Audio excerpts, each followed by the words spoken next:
Ladies and gentlemen, welcome back to Gaming with me, Tony Mo, and we're here today to take our very first look at the alpha build of The Forest. The game just went live. It's available on Steam Early Access for $14.99. It is a survival horror game that is very much about survival. You're going to see a lot of familiar elements in it, but let's just go ahead and get started, and I can blab more once we're actually inside of the game. So as you can see, just a quick reminder that the following is an alpha build. This is alpha. This is like super early on. I want to stress that because of things like visual quality, a lot of the bugs, clipping, just a lot of general bugs we're going to see. We are very much testing this game. That being said, there's a lot of very interesting items and features in this game at such an early state. Not something that is usually that common in a lot of these early access titles. Usually, let's just watch the cutscene, and then I'll blab some more.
Alright, ladies and gentlemen, welcome to The Forest. Let's go ahead and do this thing. Now, I've actually played a decent chunk of the game. I really wanted to get the feel for it, because it is a survival game. I didn't want to spend too much of this time wandering, trying to figure things out, wasting your time. I really wanted to just discuss my thoughts on the game, because as you guys know, there's a ton of these survival games. You know, it's a huge thing right now. The genre is bigger than ever, and while it's like, yeah, we can complain about there being too many, sometimes it's just kind of a positive. You know, let there be as many... Oh, he's a sneaky one. There be as many survival games as people want to make, and just hopefully we get less and less disappointing ones. Anyways, that's my thought. But we're gonna go ahead and collect some things from around the crash site here.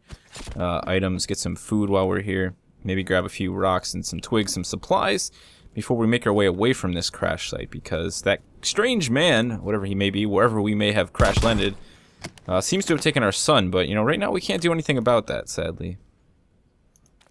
Throw a tennis ball. Anyhow, The Forest. As I said, it's a survival horror game, but it has a heavy emphasis on the sort of crafting survival system that we've seen in many, many games. Project Zomboid, Rust, the game. The list goes on and on.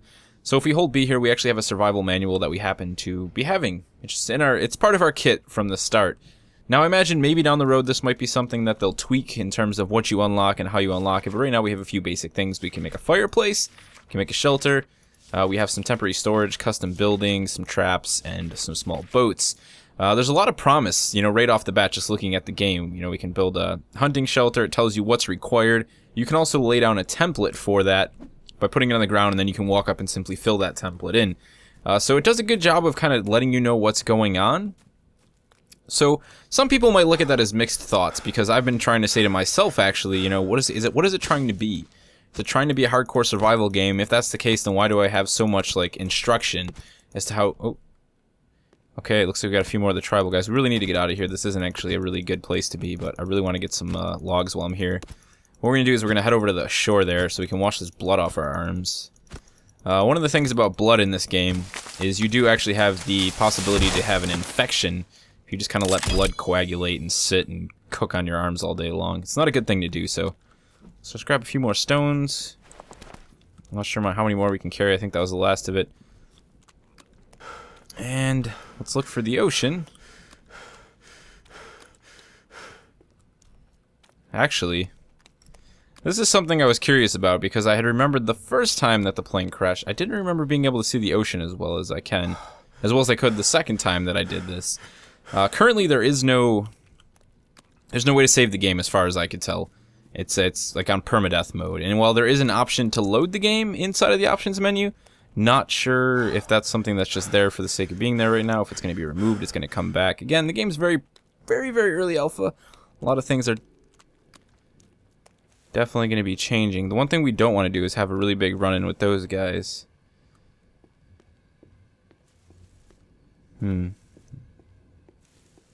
As you can see, the water is not really water yet. We're kind of just walking inside of it.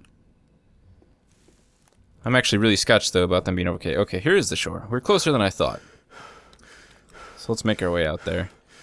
Basically, we want to get as far away from their lair as we can, and that lair is actually relatively close by, back that way. However, I hope to show you guys the lair before this video is over, but not in the way that you might think. We're not exactly just going to wander on over there and take a look inside their lair. I guess while we're out here collecting some goods, making our way down the side of the shore here, we want to stay near the forest because it is our... Yeah, looks like we got a dead tribal. That's what we're just going to call them. We'll call them tribals from now. Seems to be a good name for them. However, we do want to stay near the forest, though, for its supplies. But if we look to the bottom right corner, we'll see some gauges. The blue bar on the right is essentially our overall exhaustion rate and also our stamina. So as we sprint, we drain that bar, and then you see a smaller blue bar to the right of that. That will also become permanently drained until we rest or eat food or something of that nature. I believe the red bar is not something I'm 100% on, I'll be honest. I don't know if it's a condition or what it may be currently, but... Okay, so we're maxed out on sticks. This is a big forest, but as I was saying originally, I wasn't sure, if the game wants to be this hardcore survival game, or if it's actually trying to tell you a story in some ways. It's not really 100%. I guess in many ways having that survival book is really just making it a bit more of a convenience. I think maybe the developers look at it like, I kind of understand looking at it like, why should we force you to learn the recipes? You're going to learn them eventually. Let's not bother making that part of the learning curve, and instead let's just let's focus on more interesting concepts. And I kind of think that's where they're going, and if that's the case, I actually like that a lot more than the generic, like, hey, figure it out, and then you've unlocked it. And then once you've done that, there's not really much else left to the game, so... Let's just make our way up on this ridge here. I'm feeling a little bit safer. Maybe right in this nice little opening right here. Let's just stand here for a little bit. Look around, just make sure we don't have any of those tribals running nearby. Let's go ahead and open the survival guide. Show you guys a little bit of this. So, like I was saying, you can actually just click on it and essentially go ahead and build a temporary shelter. So we're actually really close to some decent logs. So what we're going to do is we're going to go ahead and put down a hunting shelter.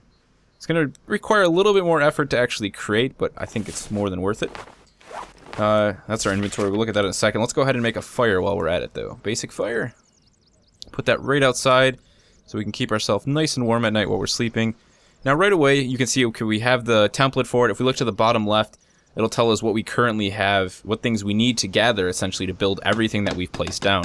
So we can go ahead and we can tap E here, and we can actually go ahead and almost finish the fire. Almost.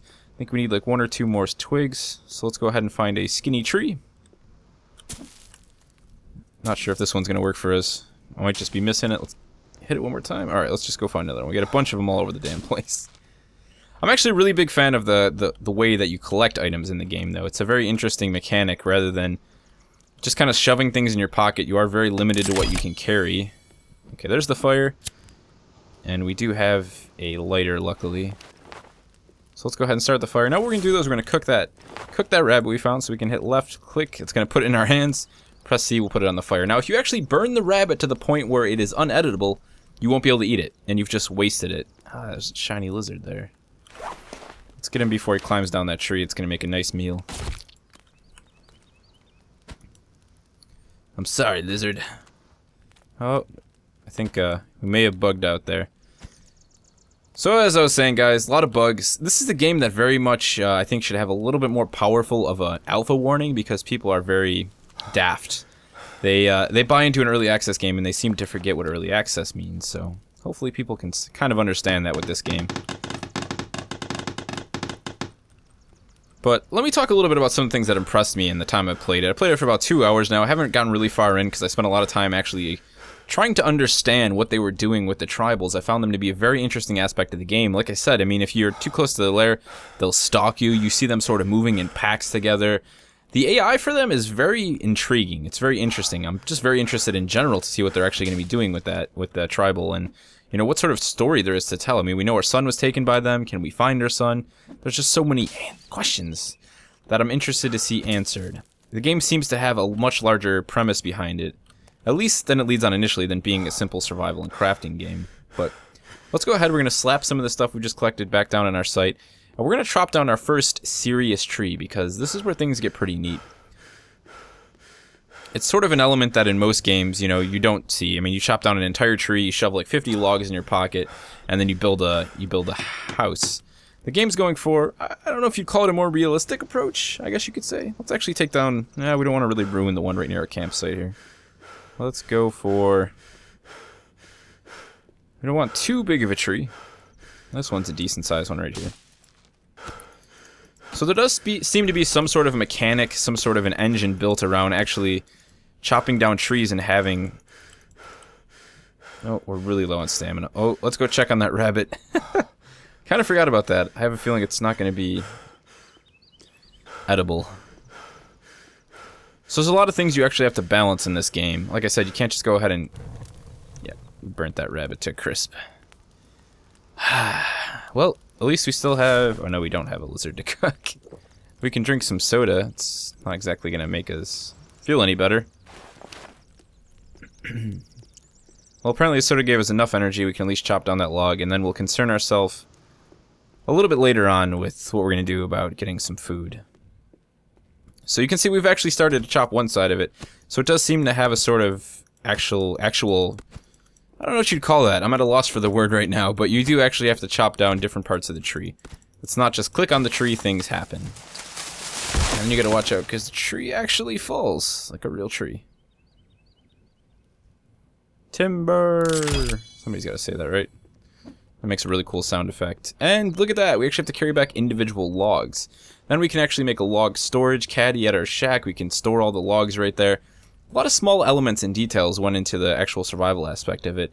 And some people might see that as a chore, but for me that's actually really enjoyable. It's nice to see a survival game for once that doesn't pretend to be a survival game and then end up really just being a massive PvP game with survival elements. Don't get me wrong, I absolutely love Rust to death, but I mean, that's what it is. And I think Gary and the team behind it have understood that, and that's sort of why they're revamping the entire experience inside of Rust. But let's see here. We're not going to spend too much time building the entire thing, as much as I would like to craft this entire shelter. I don't know if you guys would actually like to see that. Actually, you know, let's at least finish it. We can take this tree down right here. I really want to show you guys a little bit more interaction with the tribals, because I do find them very, very interesting. We also should probably get down to the shore and wash off some of this blood. As I said, it's not really good to leave it like that.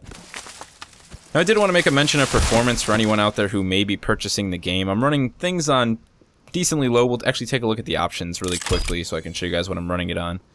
The game obviously is very early in alpha, very little optimization. You're not going to be able to run the game on like max settings. It doesn't really matter how good your rig is, in my opinion. You're going to have some serious issues with performance. You'll probably be getting around 20. I mean, even right now I'm getting around 30. It's very early on. Like I said, a lot of optimization has to go down. A lot has to happen with the game. But I'm all right with that. Let's make our way up here. Keep an eye on our stamina. We can't just sprint everywhere. I feel like I've actually picked a relatively safe location for once, though. Usually, I mean, the last 3 tries, let's just put it this way, I ended up fighting 3 or 4 of those guys, and they pretty much toasted me really quickly. So it looks like we're going to need 2 more logs to make this happen. And we don't have any more. We have some sticks, though. We definitely need some more of those. Let's go ahead and chop down this tree right here. I'm a huge fan of this, though. I mean, it seems like such a small, trivial thing. But when you actually put together the fact that I have to chop down these individual trees and I have to carry the logs there, it provides just a greater sense of tension when trying to survive. You know, maybe you're low on food and you're like, but I need to build a shelter because I have to sleep at night. It's going to rain. I'm going to get soaking wet. Is the tree going to fall on me when I chop it down? Are the tribals watching me? I mean, those dudes are crazy. You'll see them like jumping in the trees and stuff.